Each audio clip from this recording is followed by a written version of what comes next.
நடிகர் விஜய் சேதுபதியை நிறைய பேருக்கு பிடிக்கிறதுக்கு காரணம் அவர் இயல்பா நடிக்கிறாரு அப்படிங்கறத தாண்டி அவர் சூஸ் பண்ற கதாபாத்திரங்களும் ஏதோ ஒரு வகையில நம்ம வாழ்க்கையை பிரதிபலிக்கிற மாதிரி இருக்கு அப்படிங்கறதாலதான் கடந்த 10 வருஷத்துல அவரோட கெரியர்ல நிறைய நல்ல படங்கள் பண்ணியிருக்காரு. குறிப்பா 2016ஆம் ஆண்டுல காதலும் கடந்து போகும், இறைவி, தர்மதுரை, ஆண்டவன் கட்டளைன்னு 4 நல்ல படங்கள் பண்ணியிருக்காரு. இந்த 4 படங்கள்ல 2 படங்கள் ஹிட் ஆச்சு, 2 படங்கள் ஹிட் ஆகல. ஆனா ஹிட்டான 2 படங்கள் கூட அவரோட மத்த படங்கள் அளவுக்கு பெருசா பேசப்படல, பெருசா கொண்டாடப்படல. 96 விக்ரம் வேதா, சூது கவ்வும், நானும் ரவுடிதான், இதற்குத்தானே ஆசைப்பட்டாய் பாலகுமார் அளவுக்கு பெரும்பான்மையான ஆடியன்ஸால பேசப்படல. இப்ப நான் சொன்ன இந்த 4 படங்கள் இருக்கு இல்லையா, 2016ல ரிலீஸ் ஆன 4 படங்கள். இந்த 4 படங்களுமே பர்சனலா எனக்கு ரொம்ப பிடிச்ச படங்கள். இந்த 4 படங்களை பத்தியும் தனித்தனியா நம்ம சேனல்ல வீடியோ போடணும்னு நினைச்சேன். இன்ஃபேக்ட் மார்ச் மாசமே காதலும் கடந்து போகும் படத்தை பத்தி ஒரு வீடியோ போடணும்னு நினைச்சேன். ஆனா நேரம் கிடைக்கல. கண்டிப்பா சீக்கிரமே அந்த படத்தை பத்தியும் பேசலாம். இன்னைக்கு 19th ஆகஸ்ட் சீனு ராமசாமி இயக்கத்துல விஜய் சேதுபதி நடிச்சிருந்த தர்மதுரை படம் ரிலீஸ் ஆன தேதி. ஸோ அந்த படத்தை பத்தி ஒரு ஸ்பெஷல் வீடியோ தான் இது.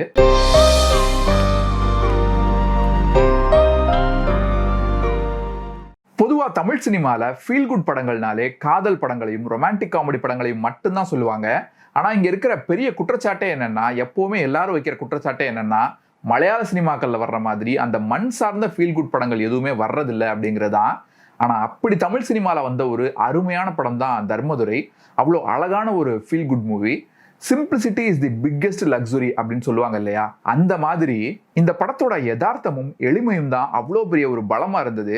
ஆனா இந்த படத்தை முதல் தடவை பார்த்தப்போ, முதல் முறையா தியேட்டர்ல பார்த்தப்போ நானே கூட இந்த படத்தை முழுமையா ரசிக்க முடியல. ஒரு சாதாரண கிராமத்து கதையாவோ இல்லை ஒரு அபோவ் ஆவரேஜ் படமாவோ தான் இது எனக்கு பட்டுச்சு. மேபி சூப்பர் ஸ்டார் ரஜினி அவர்களுடைய டைட்டில் அப்படிங்கிறதாலேயோ இல்லை விஜய் சேதுபதி அவர்கள் நடிச்சிருக்காரு அப்படிங்கிறதாலேயோ வேற மாதிரி ஒரு எதிர்பார்ப்போட தியேட்டருக்கு போயிட்டேன்னு நினைக்கிறேன்.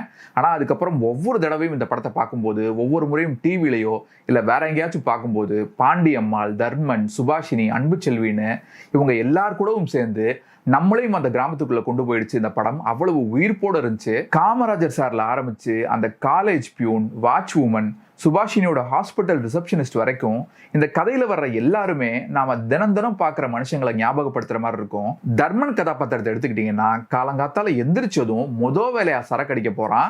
குடிச்சிட்டு போதையில சுத்தினாலும் கூட ஷர்ட்டை டக்கின் பண்ணிட்டு தான் சுத்துறான். குடிச்சிட்டு நோயாளிகளுக்கு, ஊர்க்காரங்களுக்கு மாத்திரை எழுதி கொடுக்குறான். அப்பதான் அவன் ஒரு டாக்டர்னு நமக்கு தெரியுது. ஆனா ஏன் இப்படி சுத்துறான்? அதே போல ஊர்ல எல்லார்கிட்டையும் எரிஞ்சு விழுந்தாலும் அவனோட அம்மா கிட்ட மட்டும் அவ்வளோ அன்பா பேசுறான்.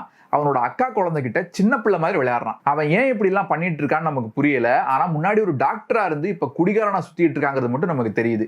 அவன் வாழ்க்கையில அவனுக்கு ஒரே ஒரு லட்சியம் தான், அவனோட அண்ணன் தம்பிகளை அவமானப்படுத்திக்கிட்டே இருக்கணும். அதனால அவனோட வாழ்க்கையே அழிஞ்சாலும் பரவாயில்ல அப்படின்னு நினைக்கிறான். அவனோட அண்ணன் தம்பிகளும் அவனை என்ன வேணா பண்றதுக்காக ரெடியா இருக்காங்க, கொலவெறியில காத்துட்டு இருக்காங்க. தர்மனோட அம்மாவுக்கு ஒரே ஒரு கவலை தான், அவனுங்களை அசிங்கப்படுத்துறேன்னு சொல்லி உன்னை நீயே கேவலப்படுத்திட்டு இருக்க. இவனுங்க எல்லாரும் சேர்ந்து உன்னை ஏதாச்சும் பண்ணிடுவானுங்க, நான் இருக்கிற வரைக்கும் தான் உனக்கு பாதுகாப்பு. நீ அடி வாங்குறத என்னால பார்க்க முடியலடா, எங்கேயாச்சும் கண்காணாத தூரத்துக்கு போய் சந்தோஷமா இருடா அப்படின்னு சொல்றாங்க. என்னதான் இந்த படத்தோட டைட்டில் தர்மதுரைன்னு இருந்தாலும் கூட இது முழுக்க முழுக்க பெண்களை மையமா வச்சு நகர்ற கதை, பெண்களை பத்தின கதை அப்படின்னு கூட சொல்லலாம். தர்மதுரை அப்படிங்கிற ஒரு தோத்து போன மனுஷனை பெண்கள் எல்லாரும் சேர்ந்து காப்பாத்துற கதை, ஜெயிக்க வைக்கிற கதை. சீனு ராமசாமி அவர்களுடைய முந்தைய படங்களை பார்த்தீங்கன்னாலே தெரியும். தென்மேற்கு பருவக்காற்று படம் மொத்தமும் வீராயி அப்படிங்கிற அம்மா கதாபாத்திரத்தை சுத்தி நகரும். நீர்ப்பறவை படம் மொத்தமும் எஸ்தர் அப்படிங்கிற மனைவி கேரக்டரை சுத்தி நகரும். அதே மாதிரி இந்த படத்திலையும் கதாநாயகனோட எல்லா பிரச்சனைகள்ல இருந்தும் கஷ்டங்கள்ல இருந்தும் அவனை காப்பாத்துறது யாரோ ஒரு பெண்ணா தான் இருக்காங்க. உதாரணத்துக்கு தர்மனோட அண்ணன் தம்பி கிட்ட இருந்து அவனை காப்பாத்தி தப்பிக்க வைக்கிறதும், பணம் காணாம போன பின்னால போலீஸ் ஸ்டேஷன்ல தர்மன் மேல எஃப்ஐஆர் போடக்கூடாது அப்படின்னு சொல்றதும், தர்மனோட அம்மா பாண்டியம்மா காலேஜ் படிக்கிறப்போ போலீஸ் கேஸ்ல இருந்து வெளியே வர்றதுக்கு அவனுக்கு ஹெல்ப் பண்றது சுபாஷினியும் ஸ்டெல்லாவும் தான். வரதட்சணை கொடுமையால தற்கொலை பண்ணிக்கும் போது கூட தன்னோட சாவால தர்மதுரைக்கு பிரச்சனை வந்துடக்கூடாதுன்னு தன்னோட மரண வாக்குமூலத்தை போலீஸ் இன்ஸ்பெக்டர், லைப்ரரியன், தாசில்தார்னு 4 பேருக்கு கடிதமா எழுதி வச்சுட்டு சாகுற அன்பு செல்வி. தர்மனோட குடிப்பழக்கத்தில இருந்து மட்டுமில்ல, அவனோட கடந்த கால சோகத்திலிருந்தும் தோல்விகள் இருந்தும் அவனை மீட்டெடுக்கிறா சுபாஷினி. இவ்வளோ ஏன், முதல் பாதியில தர்மனோட அண்ணன் தம்பிங்க அவனை ரூம்ல வச்சு அடைச்சிட்டு போறப்போ அந்த கதவை திறந்து விட்டு அவனை காப்பாத்துறது கூட ஒரு சின்ன பொண்ணு தான், அவனோட அக்கா குழந்தை. கடைசியா கிளைமேக்ஸுக்கு முன்னால தர்மதுரைக்கு தலையில அடிபட்டு ரத்தம் கொட்டுறப்போ அண்ணன் தம்பிகளும் மச்சானும் நின்று வேடிக்கை பார்த்துட்டு இருக்கப்போ அவனை ஹாஸ்பிட்டல்ல அட்மிட் பண்ண தூக்கிட்டு போறது கூட தர்மதுரையோட அக்காவும் அம்மாவும் வயல்ல வேலை பார்க்கிற பெண்களும் தான். இது எல்லாத்தையும் சீனு ராமசாமி அவர்கள் பிளான் பண்ணி வச்சாரா இல்ல இயல்பா நடந்துச்சான்னு கூட தெரியல. இந்த கதையில விஜய் சேதுபதி அப்படிங்கிற ஸ்டார் நடிகருக்காக மாஸ் ஃபைட் சீன் அப்படிங்கிற மாதிரி கதைக்கு தேவையில்லாத விஷயங்கள் எதுவுமே வைக்கல. இன்ஃபேக்ட் இந்த கதையை விஜய் சேதுபதி கிட்ட சொல்றதுக்கு முன்னாலேயே 7-8 முன்னணி நடிகர்கள் கிட்ட சீனு ராமசாமி சொல்லியிருக்காரு. ஆனா அவங்க யாரும் இந்த கதையில் நடிக்கிறதுக்கு விருப்பம் தெரிவிக்கல. தன்னை ஹீரோவா அறிமுகமாக்கின சீனு ராமசாமிக்காக தன்னோட குருநாதருக்காக இந்த படத்தை பண்ணி கொடுத்திருக்காரு விஜய் சேதுபதி. ஒரு சின்ன கிராமத்தில் இருக்கிற ஒரு முதல் தலைமுறை பட்டதாரிய அப்படியே நம்ம கண்ணு முன்னால நிறுத்தி இருப்பாரு விஜய் சேதுபதி. அவர் எப்பவுமே மெத்தட் ஆக்டிங்லாம் பண்ண மாட்டாரு, அதாவது தர்மதுரையெல்லாம் மாறிட மாட்டாரு. விஜய் சேதுபதி அப்படிங்கிற ஒரு நடிகன் தர்மதுரை அப்படிங்கிற மனுஷனோட சூழ்நிலையில இருந்திருந்தா எப்படி இருக்கும்னு நினைச்சு நடிப்பேன் அப்படின்னு சொல்லுவாரு. அதனாலதான் அவர் ரொம்ப ஒரு யூனிக்கான கலைஞனா, ரொம்ப இயல்பான நடிகனா இருக்காருன்னு நினைக்கிறேன். இந்த படத்தை விஜய் சேதுபதி அவர்களோட நடிப்பும் யுவன் சங்கர் ராஜ் அவர்களுடைய இசையும் இல்லாம நினைச்சு கூட பார்க்க முடியல. மேபி வேற மாதிரி இருந்திருக்க கூடும். யுவன் சங்கர் ராஜா அவர்களுடைய பின்னணி இசை இந்த படத்துல ரொம்ப மனசை வருடுற மாதிரி இருக்கும். யுவன் இசையில போய்வாடா என் புலிகாட்டு ராசா, ஆண்டிப்பட்டி கனவா காத்து ஆள் தூக்குதே, எந்த பக்கம் காணும் போதும் வானம் ஒன்று, மக்கா கலங்குதப்பான்னு எல்லா பாட்டுமே அற்புதமா இருக்கும். மத்த எல்லா நடிகர்களையும் பத்தி சொல்றதுக்கு முன்னால பாண்டியம்மாளா வர்ற ராதிகா சரத்குமார் பத்தி சொல்லியே ஆகணும். பா, என்ன ஒரு பெர்ஃபார்மருங்க. தமிழ் சினிமால அதிகம் கொண்டாடப்படாத நடிகைகள் ஒருத்தவங்க, அவ்வளவு சூப்பரான ஒரு குணச்சித்திர நடிகை. இந்த படம் வர்றதுக்கு ஒரு வருஷம் முன்னாலதான் 2015 தான் நானும் ரவுடிதான் படத்துல விஜய் சேதுபதியும் ராதிகா சரத்குமாரும் அம்மாவும் மகனுமா நடிச்சிருப்பாங்க. அதுல அவ்வளவு காமெடியா நடிச்சுட்டு இதுல 2 பேருக்குமே ரொம்ப சீரியஸான எமோஷனலான ரோல். வீட்டு வாசல்ல நிக்கிற கோவில் மாடு கிட்ட பேசுறது, தர்மன் அவனோட அண்ணன் தம்பி கிட்ட இருந்து காப்பாத்துறது, தர்மன் மேல எஃப்ஐஆர் போடக்கூடாதுன்னு போலீஸ் ஸ்டேஷன்ல பேசுற ஒரு சீன் இருக்கும் பாருங்க, அதெல்லாம் சான்ஸே இல்ல. அதுக்கப்புறம் தன்னோட மகனை நினைச்சு அழுதுகிட்டே பேசுற மாதிரி ஒரு சீன் வரும், அதுவும் நல்லா இருக்கும். வெளியே வந்து கஞ்சா கருப்பு கிட்ட என்ன சொல்லுவாங்கன்னா, எஃப்ஐஆர் போட்டா போலீஸ் ஸ்டேஷனே கொளுத்திருவேன் அப்படின்னு. இந்த படத்துல இன்னொரு முக்கியமான நடிகர் MS பாஸ்கர் அவர்கள் தன்னோட பொண்ணை பத்தி தர்மதுரையோட தம்பிகள் தப்பா பேசுறப்போ, நீங்க தானே முதல்ல பொண்ணு கேட்டு வந்தீங்க, உங்க கூட சம்பந்தம் வச்சுக்க எனக்கு விருப்பம் இல்லைன்னு சொல்றது, நான் அவரை என்னோட மாமாவா நினைச்சிட்டேமா அப்படின்னு சொல்லி பொண்ணு அழுகிறப்போ கண்ணீரை அடக்க முடியாம நிக்கிறது, என் மகளே அவனை தண்டிக்க விரும்பல, அப்புறம் தண்டிக்கிறதுக்கு நான் யாரு அப்படின்னு ஸ்டேஷன்ல விரக்தியா பேசுறதுன்னு பல காட்சிகள்ல நடிப்புல பிரமாதப்படுத்தி இருப்பாரு. இந்த படத்துல MS பாஸ்கர் அவர்கள் பத்தி ஒரு சின்ன ட்ரிவியாவும் சொல்லணும். என்னதான் செட்ல பயங்கரமா சிரிச்சு பேசினாலும் கூட சீரியஸான சீன்னா ஷார்ட் ரெடி அப்படின்னு சொன்னதுமே அடுத்த செகண்டே அவர் கண்ணுல இருந்து தண்ணி பொல பொலன்னு கொட்ட ஆரம்பிச்சிருமா. இதை பார்த்துட்டு டைரக்டர் கேட்டிருக்காரு, இது என்ன கண்ணா இல்ல தண்ணி குழாயா சார் அப்படின்னு கேட்டிருக்காரு. அதுக்கு MS பாஸ்கர் என்ன சொல்லியிருக்காருன்னா, அதெல்லாம் அப்படிதான் தம்பி, உங்களுக்கு வேணும்னா சொல்லுங்க, இன்னும் நிறைய கண்ணீர் வர மாதிரி நடிச்சு காட்டுறேன் அப்படின்னு சொல்லியிருக்காரு. அதுக்கப்புறம் ஒரு நாள் ஒரே ஒரு சீன் மட்டும் எக்ஸ்ட்ரா எடுக்க வேண்டி இருந்தப்போ, MS பாஸ்கர் சார் ஒரே ஒரு நாள் வர முடியுமா, ஒரு எக்ஸ்ட்ரா சீன் மட்டும் எடுக்க வேண்டியிருக்கு அப்படின்னு கேட்டிருக்காங்க. அதுக்கு அவர் அச்சச்சோ நான் மீசையை சேவ் பண்ணிட்டேனப்பா அப்படின்னு சொல்லியிருக்காரு. அப்போ அவரை மட்டும் இருட்டில் உட்கார வச்சு அவர் முதுகு மட்டும் தெரியுற மாதிரி அந்த சீன் எடுத்திருக்காங்க. ஆனா அப்ப கூட அந்த சீன்லயும் தன்னோட டச் இருக்கணுங்கிறதுக்காக தோள்பட்ட குலுங்குற மாதிரி அழுது முகமே காட்டாம அந்த சீன்ல நடிச்சிருப்பாரு. போன வருஷம் இயக்குனர் சீனு ராமசாமி அவர்களே லாக்டவுன்ல ஒரு டிஸ்கஷன்ல இதை பத்தி சொல்லியிருந்தாரு. நடிகை தமன்னா, ஐஸ்வர்யா ராஜேஷ் 2 பேருக்குமே அவங்க கெரியர்ல இது ரொம்ப முக்கியமான ஒரு படம். 2ஆம் பாதியில வரதட்சணை கொடுமையால நடக்கிற கொலையும் அது ஸ்டேஜ் பண்ணப்பட்ட விதமும் நிஜத்துக்கு ரொம்ப நெருக்கமா இருந்தது. எப்பவுமே வேற ஜாதியில் நடக்கிற கல்யாணத்துல வர்ற பிரச்சனைகளையும் எதிர்ப்புகளையும் தான் நம்ம சினிமாவில் நிறைய பார்த்திருக்கோம். ஆனா இன்னொரு ரகம் இருக்கு. ஜாதி ஜாதின்னு சொல்லி எப்பவுமே தலையில தூக்கி வச்சு ஆடிட்டு தன்னோட ஜாதியில காசு இல்லாதவன் ஒருத்தர் இருந்தான்னா அவனை மனுஷனா கூட மதிக்கிறது கிடையாது. அந்த ரகம் தான் தர்மதுரையோட அண்ணன் தம்பிகள். இந்த கதையில வர்ற அன்பு செல்வி கேரக்டரை கொஞ்சம் ஓவர் டூ பண்ணியிருந்தா கூட ரொம்ப சினிமாத்தனமா ஆகியிருக்கும். இல்லாட்டி நம்ம எப்பவுமே சினிமால பாக்குற வழக்கமான கதாபாத்திரம் மாதிரி ஆயிருக்கும். ஆனா படிக்காத அண்ணன் தம்பிங்க நாங்க தர்மதுரையை டாக்டர் வரைக்கும் படிக்க வச்சிருக்கோம்னு சொல்லி வரதட்சணை கேட்கறது, பொண்ணு பார்க்க வர்றப்போ அவங்க வசதியா இல்ல அப்படிங்கறத குத்தி காட்டுற மாதிரி அன்பு செல்வியை பார்த்து உன்னை எங்கேயோ பார்த்திருக்கேனே, 100 நாள் வேலைக்கு எங்க ஊர் கம்மாய்க்கு வந்திருக்கியோ அப்படின்னு கேட்டு மறைமுகமா அவமானப்படுத்துறது, இதெல்லாம் நிஜத்துல நடக்கிற விஷயங்கள். இந்த வரதட்சணை பிரச்சனை மாதிரியே மனைவியோட அனுமதி இல்லாமலேயே கருவை கலைக்கிறது, இந்த மாதிரி விஷயங்கள் பிரச்சார நெடியோடவோ இல்ல தனியா துருத்திட்டு தெரியற மாதிரியோ இல்ல.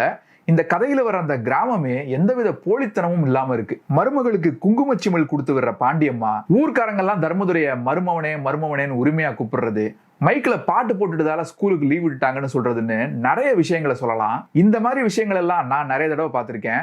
அதாவது ஒரு ஸ்கூலுக்கு பக்கத்துல இருக்கிற இளவு வீட்லயோ இல்ல ஊர் திருவிழாலையோ பாட்டு போட்டாங்க, மைக் செட்ல பாட்டு போட்டாங்கன்னா பாட்டை ஆஃப் பண்ணுங்கன்னு சொல்ல முடியாது, அந்த சத்தத்துல பாடம் நடத்தவும் முடியாது, அதனால மொத்த ஸ்கூலுக்கே லீவ் விட்டுருவாங்க. இந்த மாதிரி விஷயங்கள் எல்லாம் கதை போற போக்குலயே ரொம்ப இயல்பா காட்டியிருந்தாங்க. இந்த படம் பார்த்த நிறைய பேருக்கு ஒரு கேள்வி இருக்கலாம், அதாவது தர்மதுரையோட பெஸ்ட் ஃப்ரெண்ட்ஸ் காலேஜ்ல அவனோட பெஸ்ட் ஃப்ரெண்ட் சுபாஷினி, ஸ்டெல்லா இவங்க யார் கூடயுமே டச்சே இல்லாம இருப்பான். அவங்க அட்ரஸே காலேஜ்ல தான் போய் வாங்குவான். இதை பார்க்குற நிறைய பேருக்கு என்னையா இது ஃபேஸ்புக்கு, வாட்ஸ்அப்பு, டியூவல் சிம்னு இருக்கிற இந்த காலகட்டத்தில் ஒருத்தரோட நம்பரையோ இல்லை அட்ரஸையோ கண்டுபிடிக்கிறது அவ்வளோ கஷ்டமான்னு நீங்க கேட்கலாம். ஆனா அதுக்கு கதையிலேயே ஒரு பதில் இருக்கு. இந்த 3 பேருமே வாழ்க்கையில தோத்து போனவங்க. தர்மதுரை தான் காதலிச்ச பொண்ணை பறி கொடுத்துட்டு நிக்கிறான். சுபாஷினி ஒரு டிவோர்ஸி, ஸ்டெல்லா இறந்துட்டா. நீங்க ஒரு காலேஜ் கெட் டுகெதர்லயோ இல்ல ஸ்கூல் கெட் டுகெதர்லயோ பாத்தீங்கன்னா கூட பெரும்பாலும் வாழ்க்கையில ஜெயிச்சவங்க மட்டும்தான் வருவாங்க. இன்னொரு விஷயம், இந்த 3 பேருக்கும் அவங்க வாழ்க்கையை தவிர அந்த காலகட்டத்தில் பெருசா வேற எந்த விஷயத்திலும் நாட்டம் இல்லை. அவங்களுக்கே அவ்வளவு பிரச்சனைகள் இருக்கு. சுபாஷினி தனக்கு டிவோர்ஸ் ஆகும்போது கூட என்ன சொல்றான்னா, 3 நாளைக்கு ஹாஸ்பிட்டலுக்கே போகாம இருக்கா. ஏன்னா எல்லாரும் துக்கம் விசாரிக்கிற மாதிரி இருக்குன்னு சொல்றா.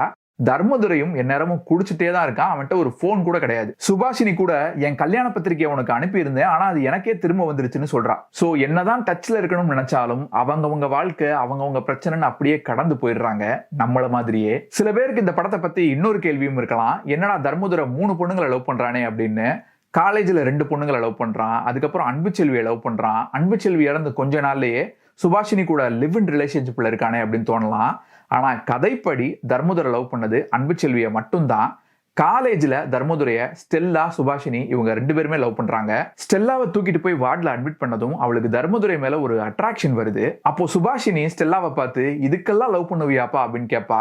ஏன்னா சுபாஷினியும் தர்மதுரையை லவ் பண்ணிட்டு இருப்பா. ஸ்டெல்லா ஒரு நோட்ல தர்மதுரைக்கு ஹார்ட்டின் வரைஞ்சு கொடுக்குறப்ப கூட தர்மதுரை என்ன பதில் எழுதியிருக்கான் அப்படின்னு ரொம்ப கியூரியஸா பாப்பா சுபாஷினி. ஆனா காலேஜ் படிக்கிறப்போ தர்மதுரை இவங்க 2 பேருமே ஃப்ரெண்டா மட்டும் தான் பாக்குறான். மேபி சுபாஷினி மேல அவனுக்கு ஒரு ஃபீலிங் இருந்திருக்கலாம். ஃபேர்வெல் டே அப்ப கூட அந்த மாதிரி ஒரு சின்ன சீன் வரும். ஆனா அதை வெளிப்படுத்தினா ஸ்டெல்லா டவுன் ஆயிடுவாளே அப்படின்னு அதை சொல்லாம இருந்திருக்கலாம். அன்புச்செல்வி இறந்த பின்னாலதான் சுபாஷினியை பாக்குறப்போ அவளும் ஒரு கஷ்டத்துல இருக்கிறா அப்படின்னு தெரியறப்பதான் இவங்க 2 பேரும் ஒரு ரிலேஷன்ஷிப்குள்ள போறாங்க. ஆனா அதுவும் ரொம்ப இயல்பா தான் நடக்குது. இன்னொரு விஷயம் நிறைய பேர் கவனிச்சிருக்க மாட்டீங்க. முதல் பாதியில தர்மதுரை காலேஜ்ல படிச்சுட்டு இருக்கும் போதே அன்புச்செல்வி ஒரு மெடிக்கல் கேம்புக்கு வர மாதிரி காட்டியிருப்பாங்க. ஆனா அந்த சமயத்துல தர்மதுரையும் அன்புச்செல்வியும் பாத்துக்க மாட்டாங்க. வேற சின்ன சின்ன கதாபாத்திரங்கள் கூட மனசுல நிக்கிற மாதிரி இருக்கும். ஹசன் அப்படின்னு பிளாஷ்பேக்ல வர்ற ஒரு திமிரான காலேஜ் ஸ்டூடெண்ட். அவனுக்கு காமராஜர் சாரை பிடிக்காட்டியும் கூட அவர் சொன்ன மாதிரியே வெளிநாட்டுக்கெல்லாம் போகாம கிராமத்துல வேலை பார்த்துட்டு இருப்பான். கிளைமேக்ஸ்ல அவன் தான் தர்மதுரையை காப்பாற்றவும் செய்வான். தர்மதுரையோட அண்ணன் தம்பிங்க, குறிப்பா காசு காணாம போனாலும் சரி, என்ன ஆனாலும் சரி, சட்டையை பத்தி மட்டுமே கவலைப்படுற கடைசி தம்பி, கம்பவுண்டர் மிஸ்டர் கோபால், எந்நேரமும் சாப்பிட்டுட்டு மட்டுமே உட்கார்ந்து இருக்கிற மாப்பிள்ளன்னு எல்லா கதாபாத்திரங்களுமே நான் ஏற்கனவே சொன்ன மாதிரி நாம தினமும் பாக்குற மனுஷங்களை ஞாபகப்படுத்துற மாதிரி இருக்கும். இந்த படத்துல ஒரு கோவில் காலை ஒண்ணு வருங்க. அதுக்கு கூட கதையில ஒரு முக்கியத்துவம் இருக்கும். அந்த மாடு தர்மதுரை வீடு முன்னால் நிக்கிறப்போ இந்த மாட்டுக்கு தண்ணி வைக்க கூட ஆள் இருக்கு, ஆனா உன்னைய பாத்துக்க யாரா இருக்கா அப்படின்னு பாண்டியம்மா கேட்கிற மாதிரி ஒரு சீன் வரும். அதே போல செகண்ட் ஹாஃப்ல வயக்காட்டுல வேலை பார்க்குற மாதிரி ஒரு சீன்ல பாண்டியம்மாவோட மகன் அந்த மாடை பத்தி விடுறப்போ இப்போ என் பையன் எங்க என்ன கஷ்டப்பட்டுட்டு இருக்கானோ அப்படின்னு பாண்டியம்மா ஃபீல் பண்ணுவாங்க. இன்னொரு விஷயம், இந்த படத்துல லொகேஷன்ஸே ஒரு கேரக்டர் மாதிரி இருந்தது. சீனு ராமசாமி அவர்களுடைய முந்தைய படங்கள்ல தென்மேற்கு பருவக்காற்று நிலம் சார்ந்த படமா இருந்தது. அதே போல நீர்ப்பறவை கடல் சார்ந்த படமா இருந்தது. அந்த வகையில தர்மதுரை முழுக்க முழுக்க மலைகளை சார்ந்த ஒரு படமா இருந்தது. படத்தோட முதல் ஃப்ரேமே தேனியில மலையடிவாரத்துல இருக்கிற தர்மதுரையோட கிராமத்தை காட்டுறதுல தொடங்கி அன்புச்செல்வியோட வீடு, அப்புறம் அவனுக்கு மறுவாழ்வு கிடைக்கிற சுபாஷினியோட ஊர் தென்காசின்னு எல்லாமே மலைகள் சூழ்ந்த ஊர் தான். எனக்கு தெரிஞ்சு இந்த படத்துல இருக்கிற ஒரே ஒரு குறை என்னன்னா, இந்த படத்தோட காலேஜ் சம்பந்தப்பட்ட காட்சிகள், அந்த கல்லூரி சம்பந்தப்பட்ட காட்சிகள் கொஞ்சம் அவுடேட்டடா, கிளிஷேடா, சுவாரஸ்ய குறைவா இருக்கிற மாதிரி இருக்கும். அண்ட் இந்த படத்தோட வசனங்கள் ரொம்ப ரொம்ப நல்லா இருக்கும்.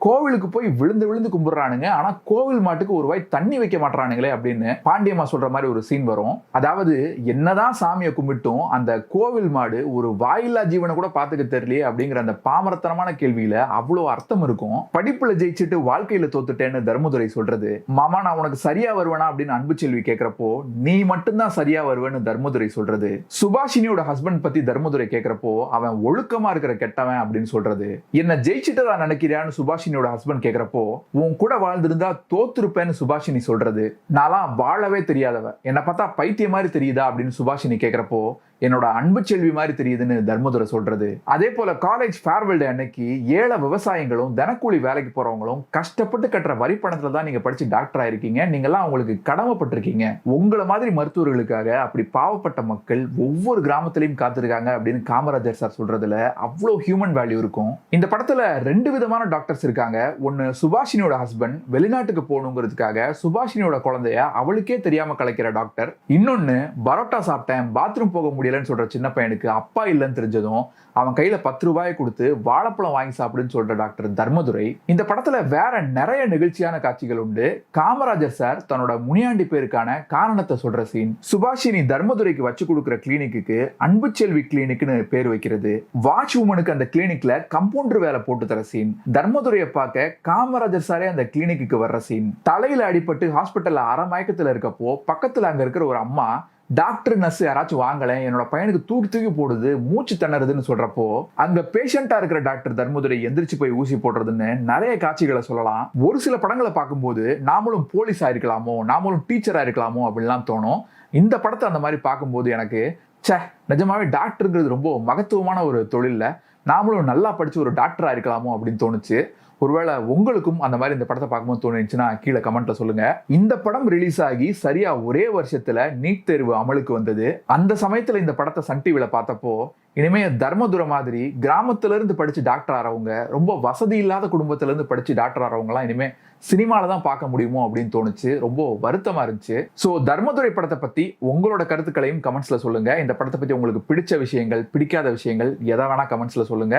மீண்டும் வேற ஒரு வீடியோல சந்திப்போம். இந்த வீடியோ உங்களுக்கு பிடிச்சிருந்தா கண்டிப்பா மறக்காம உங்க ஃப்ரெண்ட்ஸ் கூட ஷேர் பண்ணுங்க. நன்றி.